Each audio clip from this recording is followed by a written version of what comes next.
We will, we will, we will.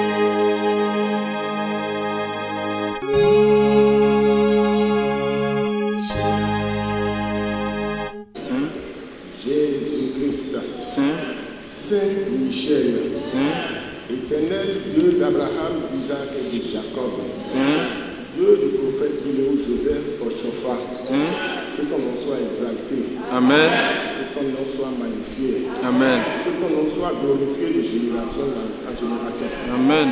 Nous, tes enfants de l'église du Christianisme céleste, sommes devant toi en ce moment. Nous reconnaissons que nous sommes pécheurs. Nous avons péché en pensée, en parole, par action et par omission. Au nom de Jésus-Christ, pardonne nos péchés. Amen. Sanctifie-nous avec le sang de Jésus-Christ. Amen. Descends parmi nous. Amen. En ce moment où nous nous apprêtons pour nous approcher de la parole, Seigneur, manifeste-ta puissamment. Oshofa Prise TV. Tout pour la gloire de l'Éternel, Dieu d'Oshofa. Au-delà de Noé, Dieu va choisir ensuite Abraham. Et la Bible nous dit, il a choisi afin qu'il ordonne à ses fils et à sa maison après lui de garder la voie de l'Éternel en pratiquant la droiture et la justice. Genèse 18, verset 19. Et progressivement, Dieu va séparer un peuple du monde, oui, le peuple d'Israël, afin qu'il soit à lui, mais aussi comme lui, un Dieu saint. Et dans Exode 19, verset 6, nous lisons cette parole de Dieu à Moïse pour le peuple d'Israël. Vous serez pour moi un royaume de sacrificateurs et une nation sainte. Puis, au verset 10 du même chapitre, il dit, va vers le peuple, sanctifie-les aujourd'hui et demain, qu'ils lavent leurs vêtements. Dans la nouvelle alliance, Jésus-Christ, notre Sauveur, adresse cette prière au Père en notre faveur dans Jean 17, verset 17. Sanctifie-les par ta vérité, ta parole est la vérité.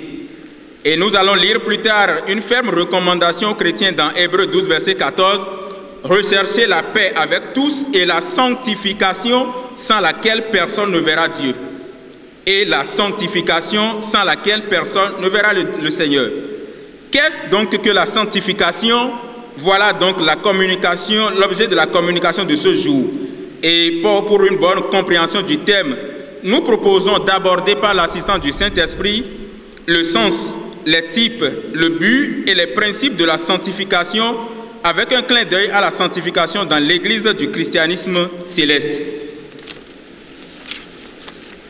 En ce qui concerne la compréhension du thème, la sanctification est un nom dont dérive le verbe sanctifier qui signifie rendre saint, consacrer, séparer de, mettre à part pour Dieu. Mettre à part soit une personne ou une chose, elle est d'abord un don et une œuvre de Dieu. Ça veut dire que Dieu peut se consacrer ou sanctifier un homme, un jour, un peuple, une chose. Et nous allons lire dans Genèse 2, verset 2, que Dieu a béni et sanctifié le 7e jour de sa création. Oui, des 7 jours de sa création, il a séparé un jour. Il a mis un jour à part pour être à lui. Il a sanctifié.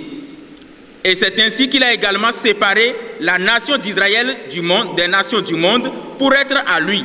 Et pour le comprendre, Israël n'était pas le seul peuple sur la terre, mais Dieu l'a séparé, Dieu l'a mis à part, Dieu l'a choisi pour être à lui. Et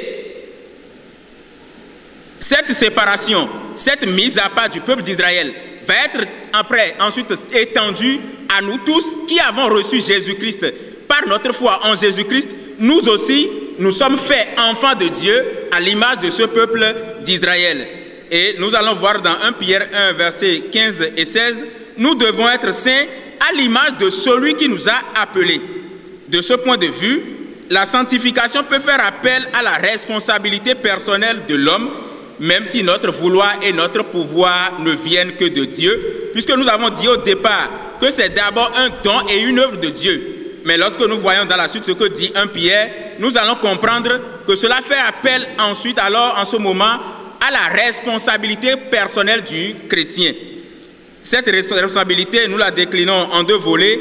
Consacrer quelque chose de sa vie à Dieu ou consacrer sa vie elle-même, sa conduite elle-même à Dieu par la séparation morale et spirituelle du péché et de tout ce qui est contraire à de tout ce qui est contraire à Jésus-Christ, à sa justice et à la parole de Dieu en général, pour ainsi s'approcher de Dieu dans une relation intime.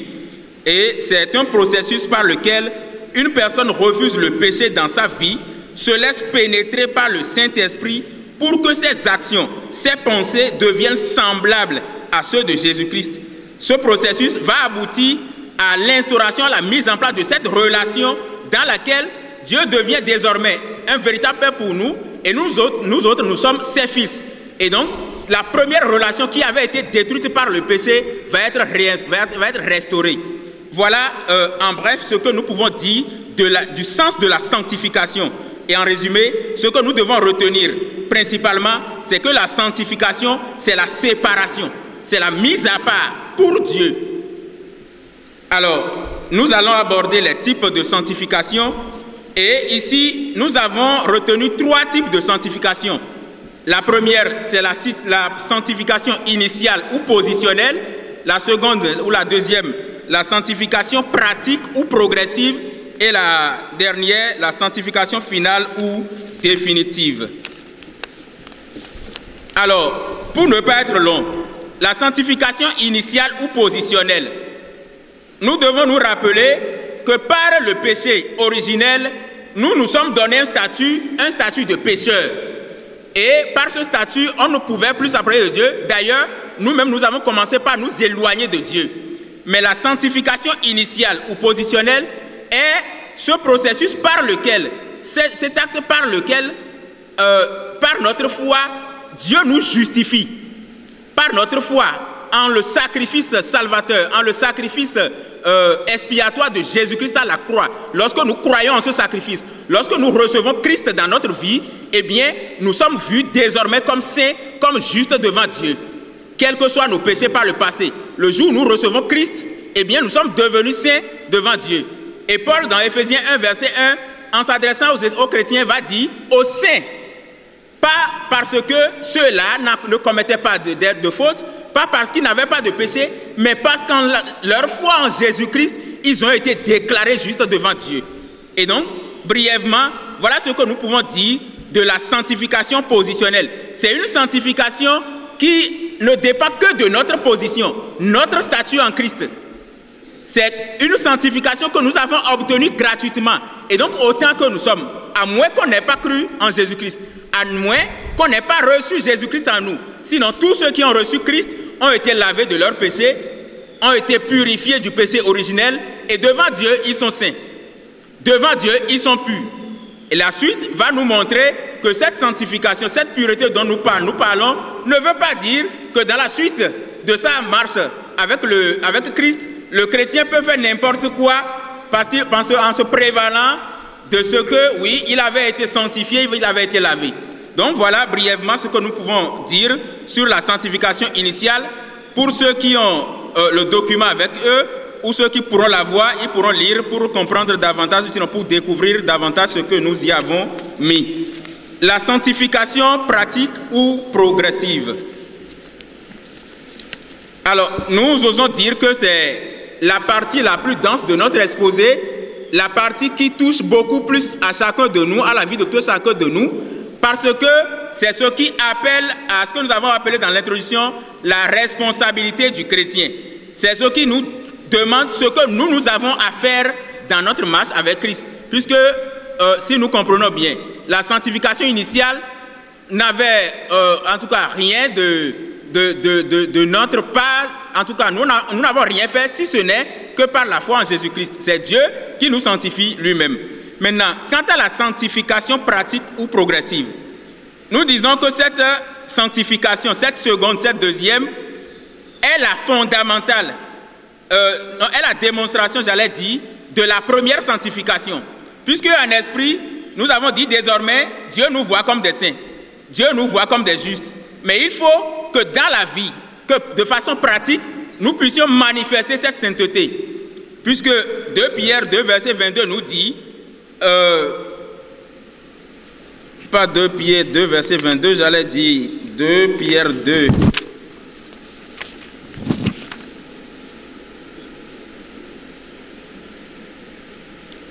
je vais revenir au verset, mais il y a un passage de 2 Pierre qui dit, nous sommes une race élue, nous sommes une nation sainte, un peuple acquis, afin que nous puissions annoncer voilà, les vertus de celui qui nous a appelés des ténèbres à son admirable lumière. Alors, ce témoignage que nous avons à faire exige de nous une certaine conduite. Et c'est ce que mentionne la sanctification progressive.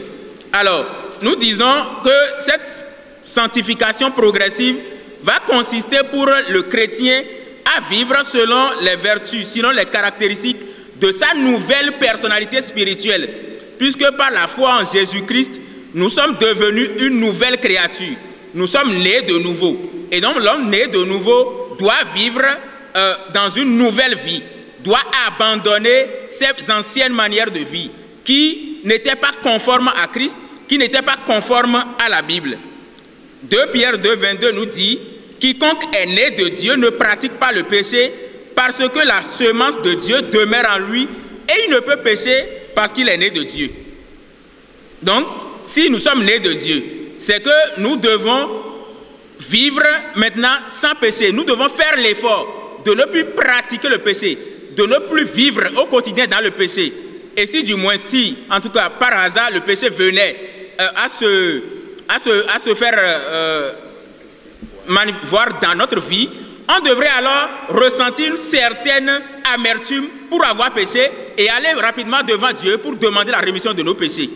Donc c'est pour dire, la sanctification progressive, c'est cela, ça nous amène à vivre, ça nous exige, ça nous demande de vivre désormais comme Christ, à l'exemple de Christ. Et c'est ce que Paul va dire dans 1 Corinthiens 9, 26, 27, il dit « Je traite durement mon corps et je le tiens assujetti de peur d'être moi-même rejeté après avoir prêché aux autres. » Oui, c'est ce sacrifice, ce traitement dur de son corps, cet effort personnel de plaire à Dieu, c'est cela la sanctification progressive, c'est ce qui nous rapproche davantage de Dieu. Nous savons bien qu'en recevant Jésus-Christ, il nous a été donné de devenir enfants de Dieu. Mais 1 Timothée 2, 21, 22 nous dit que dans une maison, il n'y a pas que des vases d'honneur, mais il y en a d'honneur, il y en a aussi de vil. Et donc, si chacun de nous veut être un vase d'honneur, il a obligation de se comporter de manière à plaire au Créateur pour être devant lui un vase d'honneur.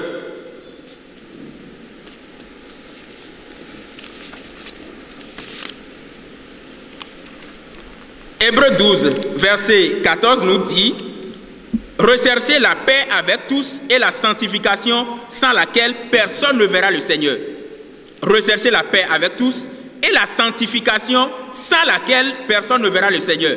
Autrement dit, il se peut que dans notre vie, dans notre relation avec le Seigneur, dans notre relation avec nos proches, nous ne puissions pas parvenir à être véritablement en paix avec tout le monde, quelle que soit notre volonté. Il se peut, c'est possible que cela soit ainsi. Mais la Bible dit que sans la sanctification, personne ne verra Dieu. Ça veut dire que c'est une obligation pour nous de vivre la sanctification, de rechercher cette sanctification et l'atteindre.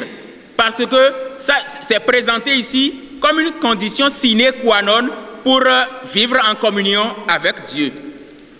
Et tous ces passages alors nous montrent que la sanctification n'est pas simplement ou n'est pas seulement un don de Dieu, ce n'est pas seulement une grâce, ce n'est pas seulement un acquis par la foi seulement, mais le chrétien doit faire l'effort de vivre la sanctification positionnelle, de vivre la sanctification initiale dans sa vie quotidienne. Et nous disons, si autant que nous sommes, nous qui sommes ici, quelqu'un reconnaît avoir une certaine habitude, un certain comportement qui ne glorifie pas le Seigneur, au nom de la sanctification, nous devrions l'abandonner. Nous devrions faire cette pression sur soi, ce sacrifice pour dire, à cause de Christ, à cause de mon engagement vis-à-vis de Christ, je dois abandonner telle ou telle autre chose. Je dois mettre à part ma vie pour Christ. Je dois me mettre à part. Je dois me retirer de peut-être ce que je vais appeler les mauvaises compagnies ou bien de ce que j'ai connu hier comme un entourage qui ne glorifie pas le Seigneur. Je dois me mettre à part pour le Seigneur.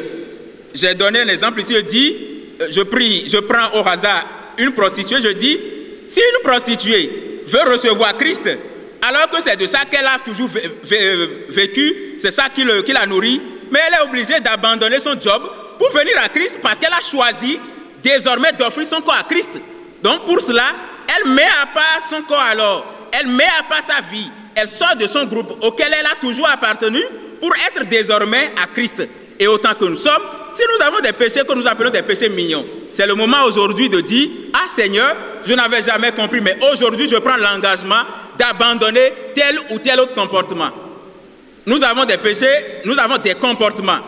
Et consciemment, nous savons que oui, ça là, ce n'est pas conforme à la volonté de Dieu, mais nous disons, mais ça là, je ne peux pas abandonner. Oui, parce que c'est tellement cher à nous qu'on ne veut pas l'abandonner. Mais quand tu le fais, c'est que tu ne te sanctifies pas pour Dieu. Tu ne t'es pas mis à part comme Dieu te l'a fait en esprit. Alors, voilà, le passage dont je parlais, c'était 1 Pierre 2, verset 9. Le Seigneur nous a mis à part, nous sommes un peuple acquis, une nation sainte. Et passer des ténèbres à la lumière, qu'est-ce que c'est? Éphésiens 5, verset 8, que nous allons exploiter, qui dit, c'est pratiquer la bonté, la justice, la vérité, rechercher ce qui est agréable à Dieu, ne point prendre part aux œuvres infructueuses des ténèbres, mais plutôt les condamner. Alors, donc, c'est cela ce que nous devons être dans notre relation avec Christ. C'est ainsi que nous nous sanctifions. Nous allons aborder l'aspect de notre Église du christianisme céleste.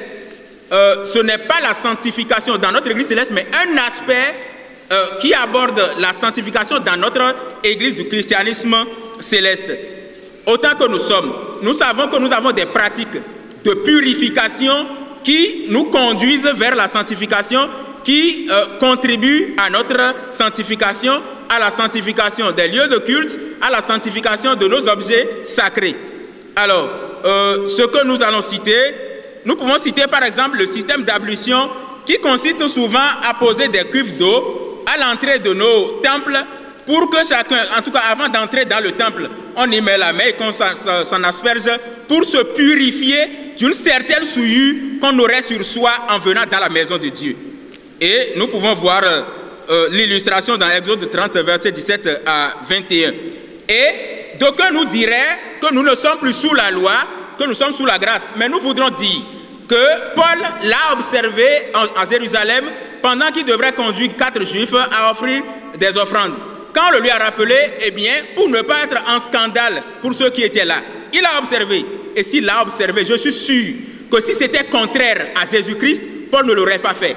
Si Paul l'a fait, c'est autant dire que ce n'est pas contraire à la chrétienté. Et donc, si c'est institué dans notre Église, bien aimé, on doit s'y conformer. Alors, nous observons aussi dans notre Église 2 jours de purification, vendredi, samedi, avant de venir à la rencontre du Seigneur le dimanche. Un peu comme ce qui a été recommandé au peuple d'Israël. Lorsque les enfants d'Israël devaient aller rencontrer le Seigneur sur le mont Sinaï, il dit à Moïse d'aller les voir, de les sanctifier aujourd'hui et demain, et le 3e jour alors, ils viendront vers lui.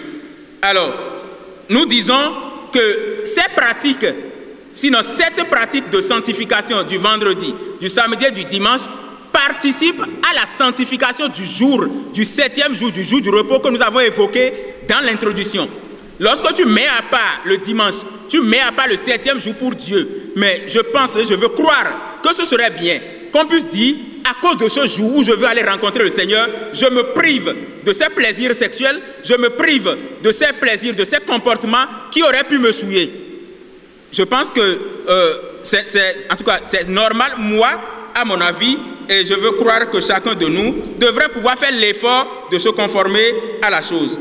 Toujours dans le cadre de la sanctification, il est prescrit aux femmes en menstrues dans notre Église ou ayant nouvellement enfanté d'observer un certain délai avant de venir dans la maison de Dieu ou dans les assemblées chrétiennes.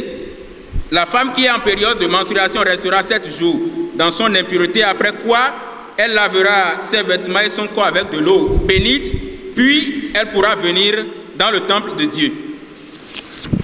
Et une précision, au cas où le flux durerait plus qu'à l'ordinaire, il est dit que la femme reste impure jusqu'à la fin de l'écoulement et après elle compte 2 jours avant de se purifier avec de l'eau bénite et venir dans le temple de Dieu.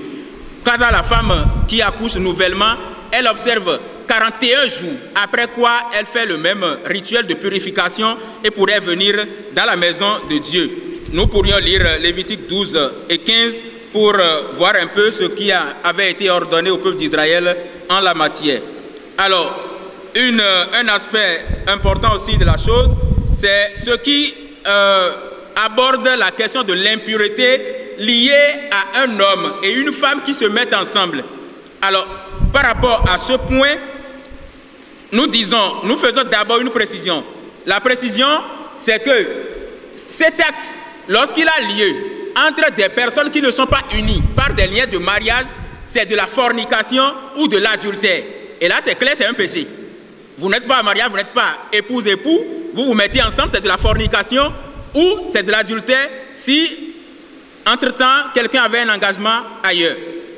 Voilà, ça c'est clair. Maintenant, dans le cas normal des choses où c'est l'homme et sa femme qui se mettent ensemble, qu'est-ce que notre Église en dit?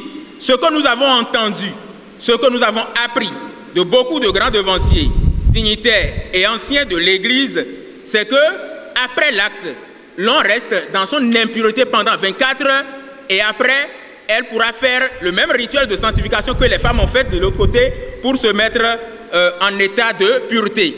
Néanmoins, à partir du jeudi, puisque nous avons dit qu'il fallait, dans la sanctification du jour du repos, observer 2 jours de purification avant le dimanche, ça veut dire qu'à partir du jeudi nuit, eh bien, le chrétien céleste est obligé de s'en abstenir jusqu'au dimanche après les cultes, après les obligations d'église.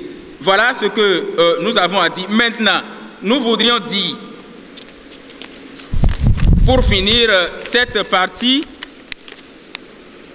que dans tous les cas, que chacun de nous marche selon la part que le Seigneur lui a faite, selon l'appel qu'il a reçu de Dieu. Parce que ce sujet est un sujet à polémique, je veux dire, un sujet qui appelle beaucoup de débats, mais toujours est-il que chacun a sa relation avec Christ, chacun sait ce qu'il veut de sa vie avec Christ. La sanctification finale, c'est la sanctification que nous avons, c'est-à-dire qui vient clôturer tout pour notre glorification à l'enlèvement, ce qui, dans la présence du Seigneur. 1 Corinthiens 15, 50 à 54 nous dit que la chair, le sang et la corruption ne peuvent entrer dans le royaume céleste. Et c'est pour cela qu'à l'enlèvement, il est dit que nous serons changés. Ce corps va revêtir l'incorruptibilité. Donc ce corps n'entrera pas dans la vérité céleste, n'entrera pas dans le ciel. Donc c'est ce que nous appelons la sanctification finale ou définitive. Le but de la sanctification, là aussi nous allons ramasser parce que là, le temps imparti à notre communication va être dépassé. Le but de la sanctification, c'est simple. Qu'est-ce qu'il faut y comprendre? Nous avons dit au départ que par le péché, nous nous sommes éloignés de Dieu. Christ, par son sacrifice sur la croix, est venu nous réconcilier avec Dieu. Notre foi en Jésus-Christ nous fait voir désormais par Dieu comme des saints, des justes. Et donc la sanctification qu'on nous demande, ça va consister, son but, c'est de nous remettre dans une certaine communion avec Dieu. C'est de nous réconcilier avec Dieu. C'est de nous permettre de vivre désormais en une parfaite communion avec Dieu pour qu'à la fin, nous puissions entrer en sa sainte présence. Oshofa Prise TV. Tout pour la gloire de l'Éternel, Dieu de Shofa.